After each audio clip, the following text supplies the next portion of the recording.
paano kung sabihin ko sa iyo na ang pinakabagong mensahe mula sa Diyos hindi dumating sa pamamagitan ng isang makapangyarihang anghel o kaya nagliliyab na puno? Oo, yung mga tipikal na nakasanayan natin sa Biblia. Exactly. Paano kung dumating ito sa pamamagitan ng isang lalaking hindi napigilan ng sarili tapos natae sa hagdanan? Grabe yung natae sa hagdanan. Nakakaloko talaga isipin. Ayun nga. At para sa iyo na nakikinig, paano kung sabihin ko na sa kabila ng nakakadiring senaryong ito, may mga taong time team na nakikinig at naniniwala sa kanya? Mapapahinto ka talaga eh. Kasi sanay tayo na ang mga espiritual na karanasan parang laging malinis, laging nakabalot sa formalidad. Formal, oo. May mga ginto, ganyan. Correct. Kaya yung idea na ang banal na mensahe ay maaaring maging magaspang, literal na madumi, tapos nakakagulat, isa itong direktang sampal sa mga tradisyonal na inaasahan natin. At iyan mismo ang pagbubusisin natin ngayon. Kaya, okay, himayin natin ito. Para sa iyo na mahilig unawain kung paano gumagana ang isip at paniniwala ng tao, bubuksan natin ang isang napakakakaibang koleksyon ng mga dokumento. Mga Facebook posts ito, di ba? Oo, may mga Facebook posts at meron din tayong isang mahabang transcript mula sa isang Zoom meeting noong Marso 2026. Medyo bago-bago pa. Ayun nga. At ang sentro ng lahat ng ito ay isang lalaking nagngangalang Narciso o Lalo. Ibinabahagi niya sa kanyang mga tagasunod ang mga detalyadong pangitian na tinatawag niyang direktang mensahe ng Diyos. Pero teka, bago tayo lumalim, lilinawin lang natin sa mga nakikinig na wala tayong kinikilingan dito, lalo na pagdating sa mga bahaging bumabatiko sa mga established religion. Oo, importante yan. Impartial tayo rito. Iuulat lang natin kung ano yung eksaktong nasa orihinal na material at kung paano ito ipinapaliwanag ng may akda. Hindi tayo nandito para manghusga kung totoo ba o hindi. Tama.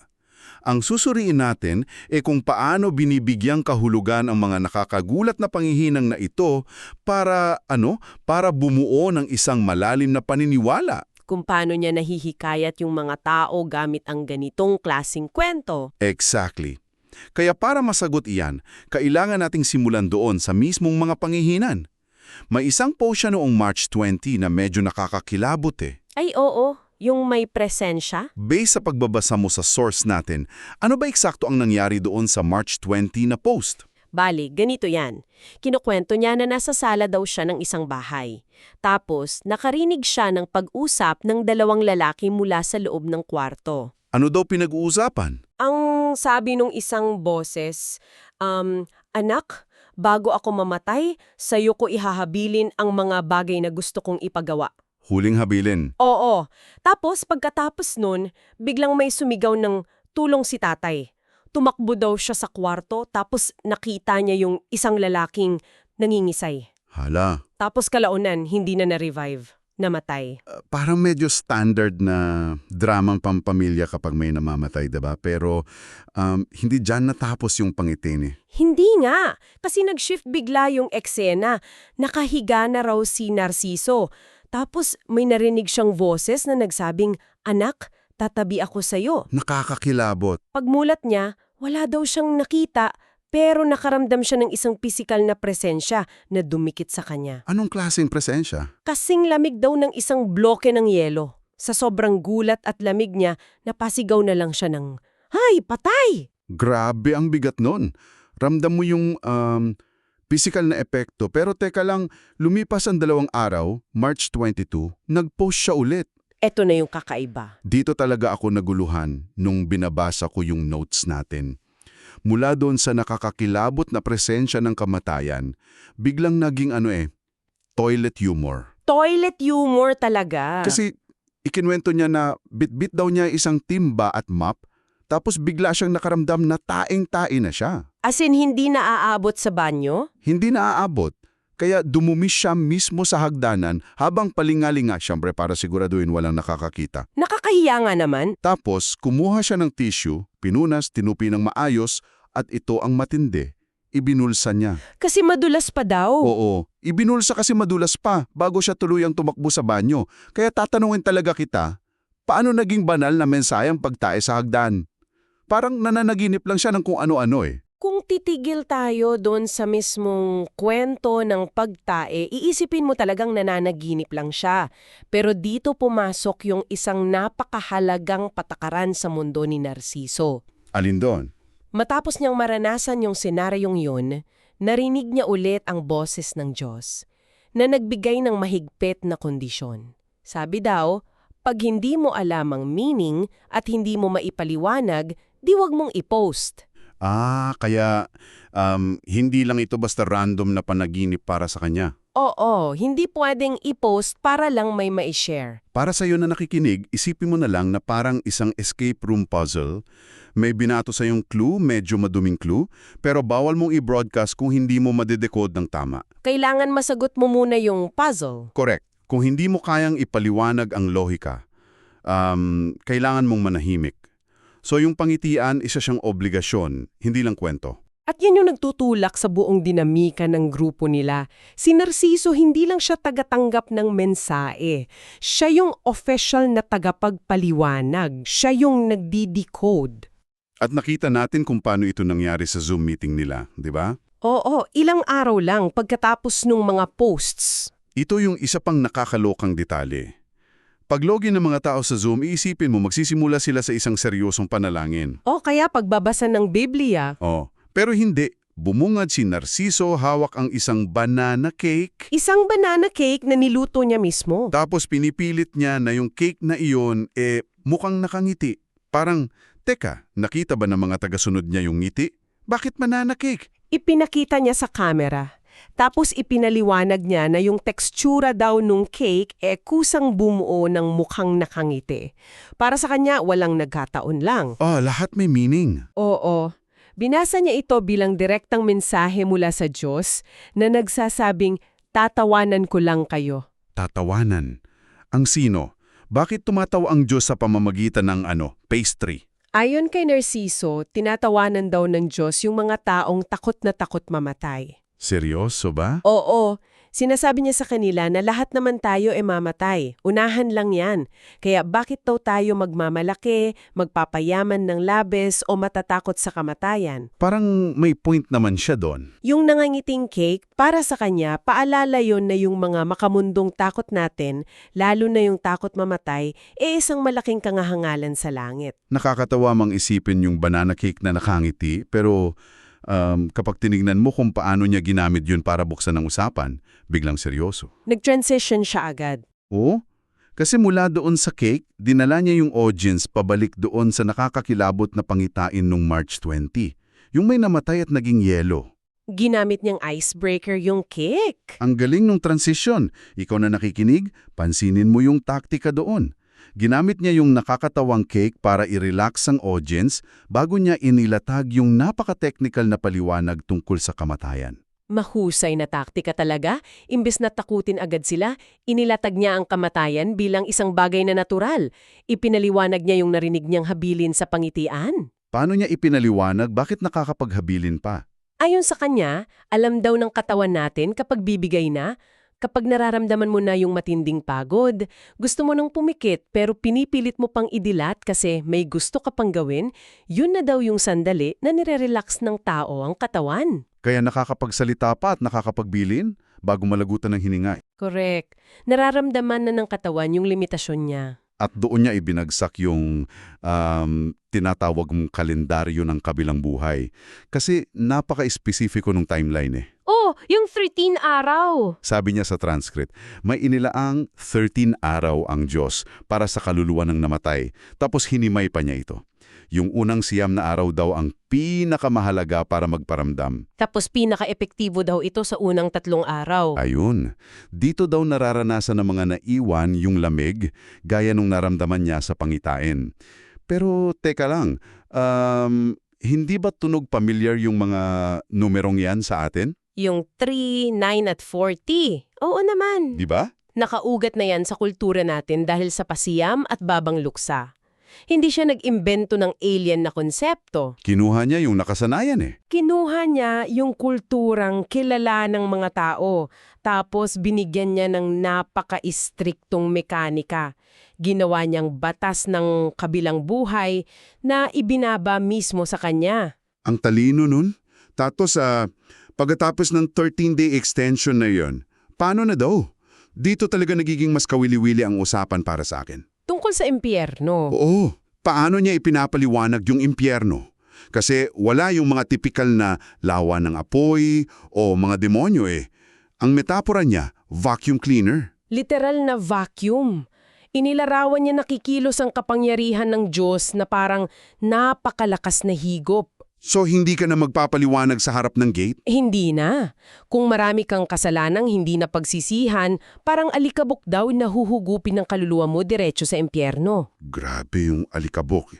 Paano yung pupunta sa langit? Ayon sa kanya, otomatiko na ring mapupunta sa kani-kanilang dimensyon yung para sa paraiso. Gusto kong mag-pause sandali at himayin natin itong psychology na ito para sa iyo na nakikinig.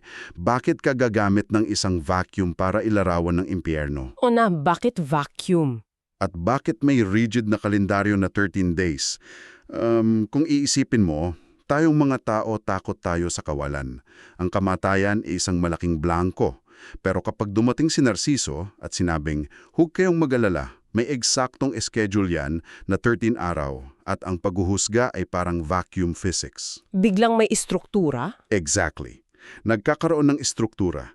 Nagbibigay ito ng cognitive relief o ginhawa sa isip na ipaliwanag yung misteryo gamit ang isang bagay na konkreto. Pag binigyan mo kasi ng hugis at patakaran yung takot, mas madali itong makontrol. At dyan makikita yung galing niya bilang leader. Binibigyan niya ng katiyakan ng mga tao. Pero teka, kung naghahanap tayo ng mga sagot, paano natin ikukonekta ulit doon sa pangalawang pangitain? Iliwan natin siyang natais sa hagdanan kanina eh. Yung bit-bit yung timba at mop? Oo, tapos may tinatagong maduming tissue sa bulsa. Kung ang unang pangitain ay tungkol sa kamatayan, ano naman yung ibig sabihin ng pagkatain na ito? Doon sa Zoom meeting, nakakatuwa kasi ginawa niyang interactive ito. Bago niya ibigay ang sagot, pinahula muna niya yung mga tagasunod niyang sina Kin at Pedro. Ano daw manghula nila? Ang hula nila nakasentro sa pagsisi. Baka daw yung pagtae ay sumisimbolo sa pag-amin ng kasalanan at ang paglinis naman e paghingi ng tawad. At in fairness kay Narciso, pinuri niya yung mga hula nila. Sabi niya, tama naman na kailangan ng pagsisi.